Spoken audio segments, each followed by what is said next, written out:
All right, well, thank you for coming to this event. It's an honor to share the stage with John Harris and Russell Fuller. It's also my first time in Wisconsin. It's beautiful here.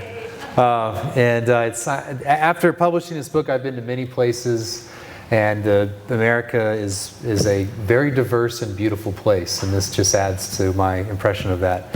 So thank you for being here again. As John said, I did come out with this book. I want to say years in the making, I guess, but there it is. And so today, I want to talk about the importance of great men in light of Reformed theology and Reformed thought. So it's the idea of the great man. You probably have heard something like that before, that I want to just kind of expand and talk a little bit more about that. And if you have any questions, like John said, please write those down. We'll try to address those later. But I want to start off with a quote by a French intellectual. I know starting with a French quote is probably not a good idea, but this guy was one of the good ones in my estimation. Ernest Renan, he said, "Great men, glory, I mean the genuine kind, this is the capital stock upon which one bases a national idea." So the great man is the capital stock upon which one bases a national idea. The idea being that if we have a nation, part of that, of thinking about what the nation is, who we are in relation to the nation, our attachment to it, is in part, not only, but is in part the history of the great people that did great works on behalf and for that nation.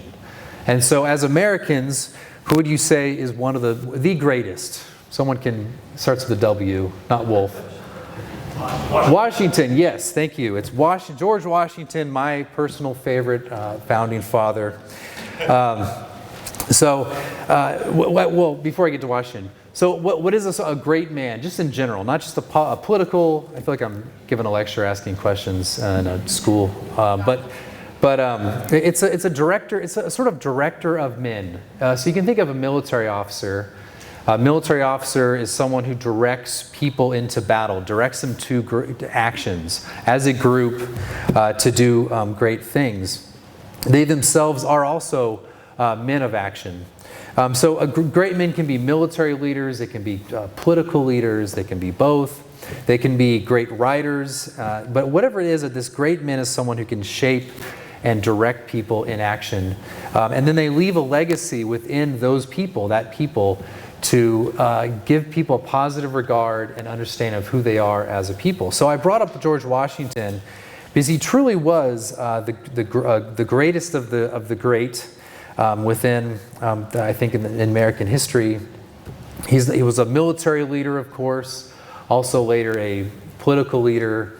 He was a founding father. He literally he was the chairman of the Federal Convention that led to our Constitution. He didn't say much, but that didn't matter, because what was he? He was this tall, great man who could set the tone with his own gravitas and presence for the very importance of that event. Years after his death, decades after his death, homes would have images of George Washington, not on their private study or in their library, but in their living room.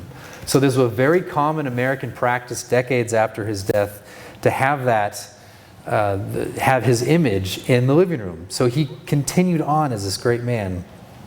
In his farewell address, he set the tradition until FDR broke it of only having 2 terms as president.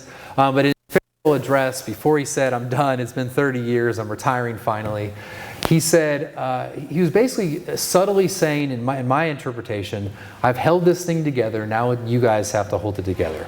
He said, "We have common sentiments, common religion, we have common struggles. I know you were a set of squabbling colonies and then states under the Articles of Confederation. Now you're one great nation, you're one people. Now I'm retiring, you deal with it, and you hold it together. I'm no longer going to be that man." But it was the man, in my view, Washington, that held the country together. And so this is not a lecture about Washington, even though I wouldn't mind that. But we can think of other men as well, Abraham Lincoln, FDR. You may have different opinions about these people. Nevertheless, they still had this great man kind of persona. FDR is interesting because he, of course, could not walk, and yet still led a World War II as president. So it doesn't. So the physical presence does not necessarily matter as much. But you have other founders, famous founders. You have Solon of Athens. You have Lycurgus of Sparta. You have Romulus of Rome. You have Madison, Adams, all these people. So these are the great men, and they inspire and unite a people and create a heritage. Nowadays, if you think of what the sort of people we consider great, it's actually kind of the opposite. It's people who are largely passive. It's people who happen upon a certain identity and then assert that identity in public, and that identity is then praised and they are elevated. There was recently I saw Biden was asked a question by, I guess, a journalist, and she said something to the effect of, someone I know told me that a trans kid is scared and wants to leave the country. And what did Biden say? He said, well, grow up or something, or I don't know. Well, he didn't say, he said, oh, give me the phone number and I'll give that kid a call, and said everything will be okay. Sounds very nice, but it was an elevation of a certain identity. Someone claimed to be scared, and then that person was elevated as being, in a way, worthy of a call from the president to say everything will be okay, I support you. So the people who make the loudest noise have the biggest outrage. People who are simply just victims of injustice or perceived injustice are elevated as great and get statues in their honor, even when they really didn't do anything at all. So what this does is it shapes exactly what we as a people are starting to think of as great, which is victimhood, passivity, and essentially expressing an identity. And if you don't recognize that identity, then you will be attacked. And then that person who was that person will then be elevated as being great. You can contrast this with some names you might have heard of recently who have been assaulted or been attacked by the regime, largely legally. Someone like Daniel Perry, who subdued someone on the subway in New York City. There's Kyle Rittenhouse, which is a little closer to home here. You probably know that story. Stories you may not know is a guy named James Scurlock.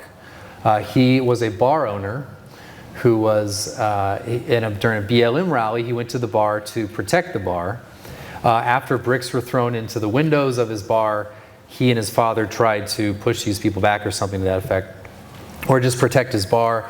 He was subsequently attacked, brought to the ground, but Scurlock had a gun, shot his attacker. The local investigator said that it was self-defense, but it made national news. And after that, the district attorney came down, charged him with a federal crime. A couple months later, Scurlock committed suicide.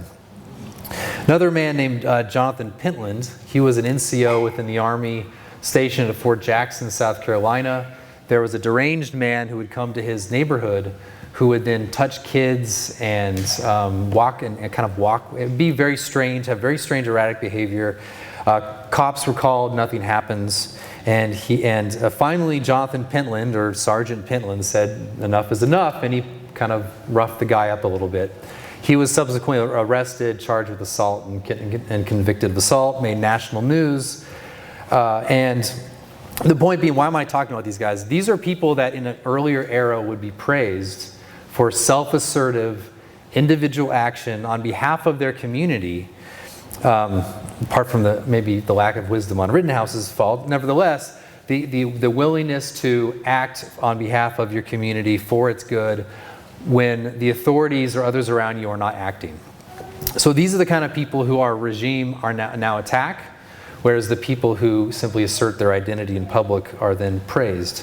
So this is I think this kind of highlights, can actually the great men of old arise anymore? Or is that precluded? Is that completely out? And I think that's kind of the first point I want to make, something to think about. Can someone like Washington actually rise up and become a great man in our future given the current conditions? And I would say that is likely, at least it seems that cannot happen. And perhaps that's something we need to think about and try to change. All right, so I want to kind of shift into civil rulers, civil leaders. Again, civil leaders can be great men. In particular, I want to talk about two aspects of civil leadership. So there's obviously the lawmaking authority. They can tell you to do this or to not to do that. But there's more to it than that. When we want civil rulers, we also want someone who has this sort of persona and personality that inspires us for a love of country and to act as well. So in a military leader, you don't just want some guy who's going to say, do this and do that. You want someone you can respect and someone you can follow almost by instinct from that respect. And there is this, within the Christian tradition, there is a lot of commentary on the importance of civil leaders, but also around the office itself and the importance of the office as a sort of divine office. Some of the language you find is kind of striking. So let me read just some of what Calvin said. He said that, first of all, I mean, you can look at Psalm 82:6. This is the common interpretation where Scripture calls princes gods, meaning, well, we'll get to that. But Calvin says it's a sacred title, it's a sacred character and title. Samuel Rutherford says that civil rulers have a resemblance of the King of Heavens, being a little god, and so is above any one man.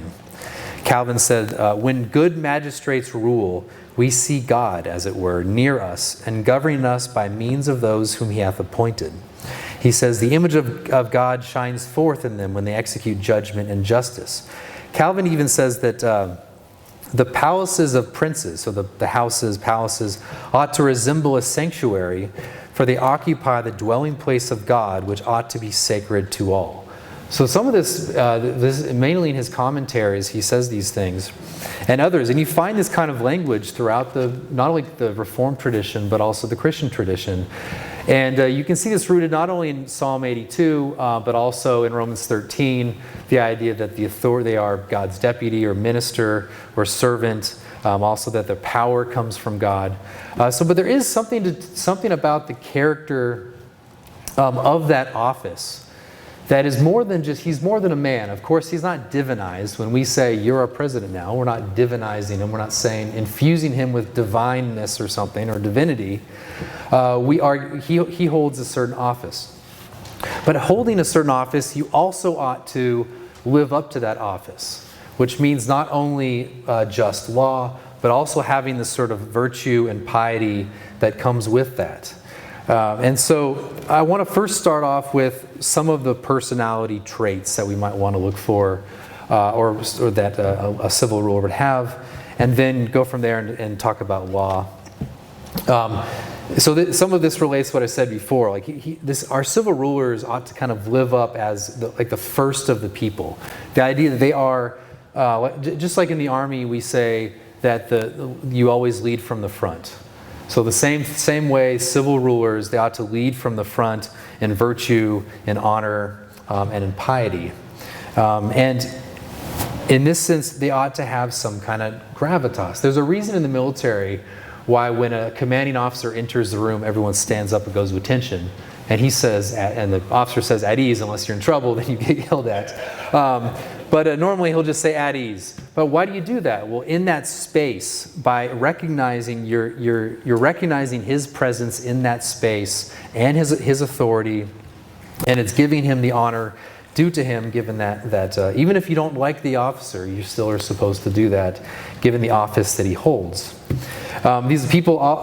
These great men also ought to inspire greatness, a love of country, a love of place. Again, I will mention Washington's farewell address, where he does commend the people for their sacrifices in the war and to bringing themselves. But now you must be great yourselves, apart from me, Washington, your leader.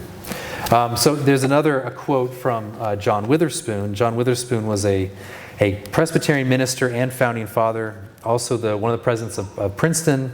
He has a nice statue in Princeton. I was just there a few days ago and took a picture of it, and he's standing there looking around thinking, what happened to this place?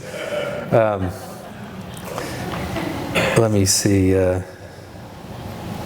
So he says the magistrates ought to encourage piety by his own example.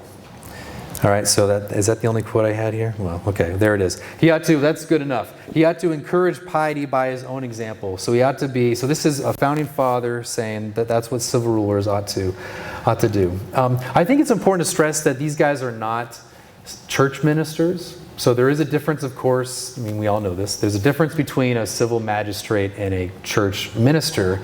Church minister, you could think of as someone who represents, brings the things of the kingdom of God, which is, I don't want to get too theological, but in a sense, it's otherworldly, it's spiritual, and they are ministers of Christ as He is mediator of the things of heavenly life.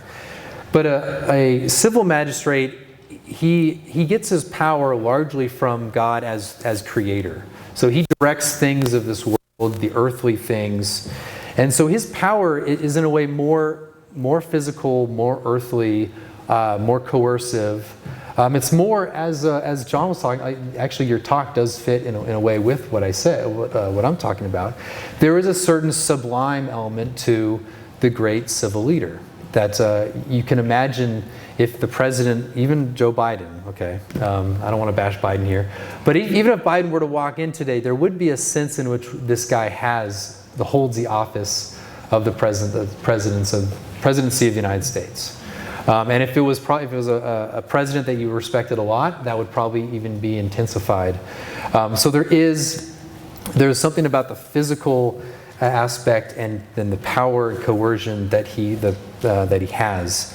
So the point being, I think, what I'm trying to get at is that we should expect civil rulers to have this kind of sublime warrior strength to him that we wouldn't necessarily want from a church minister.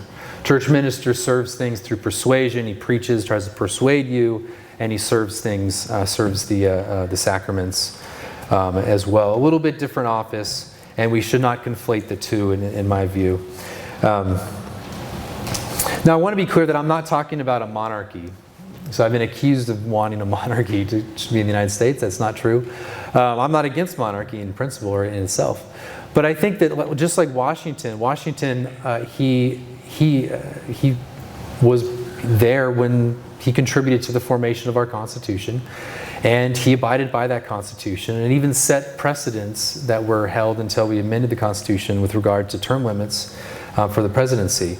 So you can, even in a republic like ours, you can still have great men who are leading us and abide by the Constitution and have great effects upon our country. So, all right, that's a personality side. So you've got to have great men of personality. Now I want to get into civil law. So now put on your lawyer caps. You're all going to become lawyers by the end of this. No, I'll try not to make it too dry here. All right. So civil rulers have lawmaking power. What is law? Law basically says do this or don't do that. That's kind of what law does at its most basic idea is do this or don't do that, and if you fail to do what I say, then you're going to be punished. That's at kind of the most basic, probably simplistic reading of it. But I think in order to understand how civil law works, we have to think what sort of being we are as human beings. So we are created in a world in which there are laws of nature. And all beings, all creatures are in a way under a sort of law of nature. So you can think of a dog or a cow or these other animals. They don't have reason. They're not moral beings. When one animal kills another being, you don't accuse it of a moral error. You might think, wow, that dog is a poorly trained dog. But you don't think in terms of that dog just committed a moral crime or something to that effect or violated a moral law. They're just following their instinct. The difference between us and non-human beings is that we're under a moral law. We are under a law that is rational, meaning that we can know it, we can think about it if our minds were sound. We could think about it properly, and we have the will to choose or not choose. So animals, they have a kind of volition. Sometimes you can see a dog contemplating if it really wants to do this or that. But we actually have we have the free choice to choose to obey the law or not obey the law. I am Calvinist, but we'll get that free choice thing another time. But yeah, nevertheless, we do have, part of being under a moral law is that we have moral choice and we can do this or not do that. We have a sense of justice. So we don't really think, when we watch some sort of documentary on animals, we don't think, wow, that's an injustice that animal did. We don't think like that because we don't conceive of animals under a moral law. That's not true for us. We are under a moral law. This moral law is something that is natural to us, meaning that it's something that, I'll go through the definition here, but it's natural in the sense that it's not simply what's written within the Bible. It's also kind of created with us. I'll go into this in more detail in a moment. The point being is that it's a natural thing. So there's a famous theologian. Well, famous. There's my favorite theologian is a guy named Francis Turretin, and he said this about the natural law. He said the natural law is founded on the natural right of God, with regard to which things are not called just because they are commanded, but they are commanded because they were just and good antecedently to the command of God. Meaning that the reason we ought to do this or ought not to do that is not simply because God says it is good or it is bad, but because it actually is good or bad, flowing from His very moral nature. And since He created us, we are moral beings in line with His moral nature. Okay, so it's not a pure divine command as if we ought to do these things simply because God says do or do not. But he tells us to do this and don't do that because of the very moral nature that we have from being created by God, who in Himself is perfect, morally perfect. Okay, that's really important because it means that when you obey the moral law or the natural law, you are actually you're being truly human. You're doing human actions. You're doing what you ought to do as a human being. You're not simply obeying God's command. You're actually also being just a good human being in accordance with how God created you. Okay? All right, but the thing is with natural law is that it's really a set of principles. It's not an actual set of specific commands of saying you ought to do this or don't do that in a very specific sense. It's more like natural principles. Okay, so it's like when you're commanded to honor your father and mother. That can look very different depending on what you're doing or how old you are. The same thing as love your neighbor as yourself. That might involve you putting your neighbor in jail. Or it might not involve you putting your neighbor in jail. So you have to apply these principles in context. Okay. Now because this law flows from God, this natural law flows from God, it is the only law that binds your conscience to action. So no one can tell you do this or don't do that unless they have actual license from God to do that. Okay? So the only thing that binds you to act, the only one who binds you to action ultimately is God. Okay? Now how does that relate to a civil ruler? Or how does it relate to, you talk about family life, but let's just go to an actual civil ruler. Where does the power of a civil ruler come from? Or the civil magistrate, or the king, or civil government? Where does that power come from? It comes from God. That's precisely what Romans 13:1 says. There is no authority except from God. Okay. So when a civil ruler says you ought to do this, he establishes something in law. And if that law is in conformity to the natural law, which is the overarching moral principles you ought to follow in life, then in a way that is God telling you ought to do that thing. Because you have God's authority is invested with a certain man who's a civil ruler. That civil ruler is telling you to do something in accordance with the natural law that God has put you under. And therefore, in a way, in a kind of immediate or intermediary way, that civil ruler is acting in a way as God to tell you to do something, and he has every authority and right to do that. Okay. Now that's not to say I'm not going to go into injustice, unjust laws. but you're not. I'll just say that you're not bound to obey unjust laws. And why is that? Because, as I said before, no one can tell you to do something unless God has already told you to do it. Okay, and if they are commanding you to do something unjust, they're commanding you to do something outside of God's natural law over which He's placed you, and that's why you don't have to obey it. Because that's why a civil ruler with power telling you to do something that is unjust, you do not have to obey him, because he's actually not exercising the power of God properly. Okay. So to kind of recap all this, you have a natural law placed over you by God from the beginning. That natural law is directed for your good, but it's really a set of principles. And this is one reason why we have a civil leader, and the civil leaders take those principles and say, do this or don't do that for our good. And they do that with a power of God, as Romans 13:1 says, as ministers of God, to tell you to do this or don't do that, through civil law. And in a way, those laws are laws of God, because His rightful representative is telling you to do this or that. And that's one reason why I think in Romans 13, Paul says, for conscience sake, you are bound to obey God. Here's God's minister. He's telling you to do something. Now obey for conscience sake, because He's the minister of God. I think what this means then is we should have a kind of deferential posture. I know Americans don't like this, but I think we should have a sort of deferential posture towards civil leaders when they tell us to do something through law or some other means. We should assume that they have the common good in view.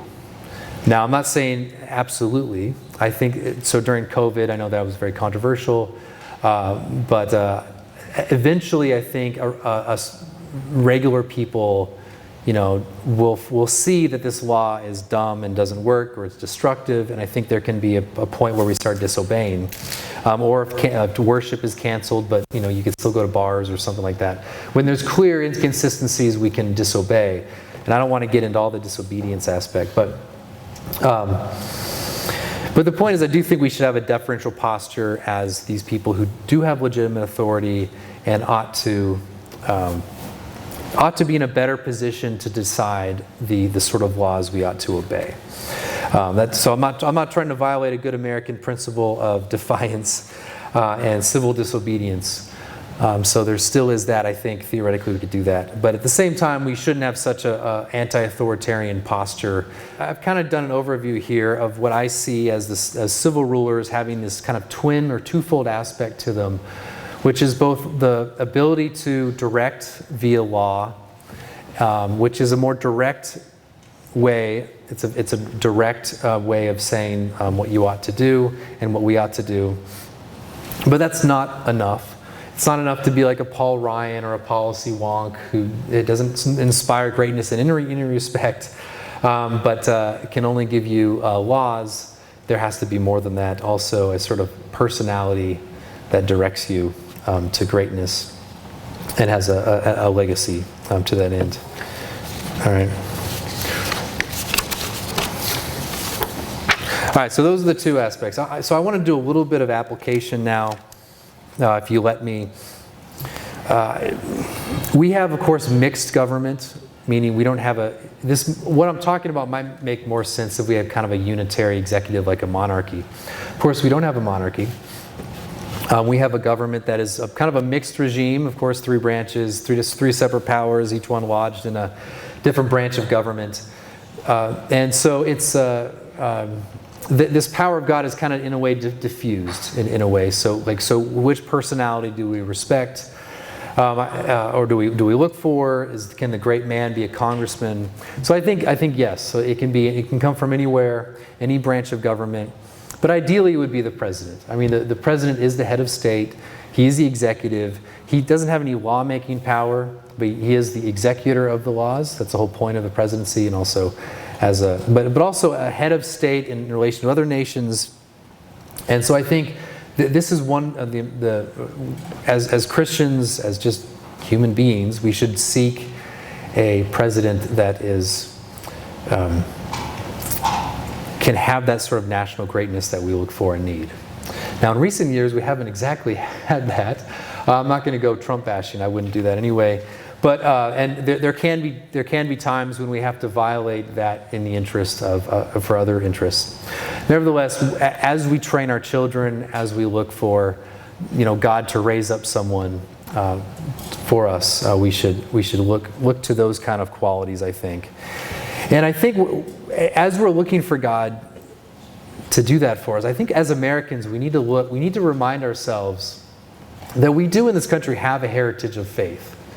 As much as we hear people say we're not a Christian country, we never were a Christian country, the Constitution is godless, that really the founders established a secular government, we're more like the French than we thought. That's all false. And I would say, we don't have to go to the Puritans, we don't have to even go to the founding era, we can go in the 1800s all the way up through maybe the 1950s and 1960s. And Americans thought of this country as a Christian nation. You had foreigners come here like Alexis de Tocqueville. He wrote the famous book, Democracy in America. You may have read that in high school or college. And he even said, of course, this is a Protestant Christian country. It's like he contrasted it with the established churches in England in Europe, and he said, well, it's remarkable. In the United States, there's no established churches, or they're at the very limited establishment in some states, practically disestablished. But the religiosity in the United States is off the charts. So there's no established churches, religiosity off the charts. Everyone, to the point where if you were not a Christian, you had to kind of keep that to yourself. And so it was a very Christian, and even into the progressive era. So we think of like the progressives of the early 20th century as being maybe secularist. No, they were all liberal Protestants, and they applied a kind of a theology or an eschatology that placed a lot of hope as the United States as a world leader for justice and progress. Now, I don't think many people here would agree with what they thought was progress and other things, and really wouldn't want to think of the United States that way. Nevertheless, they said, we're a Christian country, and we ought to be like that to the rest of the world. So that was even so it wasn't until after World War II. The point being is we have a heritage of faith. And I think we can, I do not, for the record, don't think that we are like God's chosen people or God's chosen country or any of that sort of thing. Nevertheless, we, among other nations, I think England is also one of them. You can think of Germany and France as well as having this kind of heritage of faith. I do believe that it's possible God can raise up a leader for us that would remind us of that heritage and see how we can recover through custom and law, that heritage. So I think that's something we should look to and pray for. We should prepare for that as well. I think that involves education. It involves teaching our kids and reminding ourselves of that. So well-educated children, kind of training up that next generation. And you see a lot of hope within some of the education, the classical school education, all this sort of thing. You see hope in that. Yeah, and I would just say another thing with kids and ourselves, biographies of the great men of the past. I think that's also a means of inspiring. It used to be that's what biography was. You read Plutarch's Lives, and what was it but a analysis of great men of the past, their faults, their triumphs. There was a comparison between the different ones. Even Machiavelli's infamous book, The Prince, was intended as a type of manual for civil power. And he cites all these men of the Roman and ancient Greek period to try to talk about. So there used to be that biography used to be a way to think through greatness and faults and try to raise up similar people. Okay.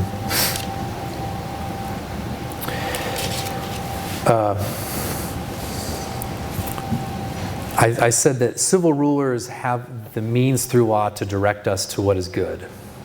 I don't think it's just to ensure that we can be individuals and do whatever we want without harming each other. So I'm not a libertarian. I think the point of civil rulers is to say, what is good, so let's try to enact and encourage people to that end. Of course, we're Americans and don't like too much of that. But I think as American conservatives, I'm assuming most people here are, we ought to start, I think, becoming more comfortable with using power for the good of the country, to see what is evil, and that evil ought to be in some way suppressed, if not eradicated. Of course, we have to have wise policy, but we don't want a negative vision, by which a negative vision would not be pessimism, but this idea that we should use law just to secure individual freedom to be and do whatever they want. I think there should be a positive vision. We should have a positive conception of what is good in the country, and we should seek through custom and law to bring that about. For a long time, we've lived in a sort of neutral, positive or neutral world with regard to America's relationship to Christianity, and that's trained us to think a certain way. And I think within our world now that there's more hostility, outright hostility to Christianity and just basic human morals, we ought to have a more positive vision, meaning implement policy that actually conduces to that end. So what's an example of this? Where possible, I think the government should stamp out all LGBTQ stuff within public schools. Now, when I say that, I mean that they should not encourage any of that stuff as teachers, and if they do, they're subject to being fired. But what I'm not saying, and this is the conservative instinct is to say, well, when we say they shouldn't talk about that stuff in schools, we mean that no one should talk about their personal lives at all. That's the conservative is let's neutralize, let's make it neutral so no one can do it at all. When I grew up, and I grew up in California, so thanks for your hospitality, but I grew up in California, and even then I remember teachers talking positively about there wasn't all this 80s and 90s, and I don't recall any teachers talking about their, lesbian relationships. But they did talk positively about their family, and that was good. That was a good thing. So I think that the conservatives should not say, let's leap into neutrality world where you can't talk about your family life at all. No, it should be, if you're going to talk about your family life, it ought to be something about your husband or wife and your kids and what you did over the summer. So in other words, what is the good? The good is heterosexual marriage with children. That ought to be the standard thing that you talk in class.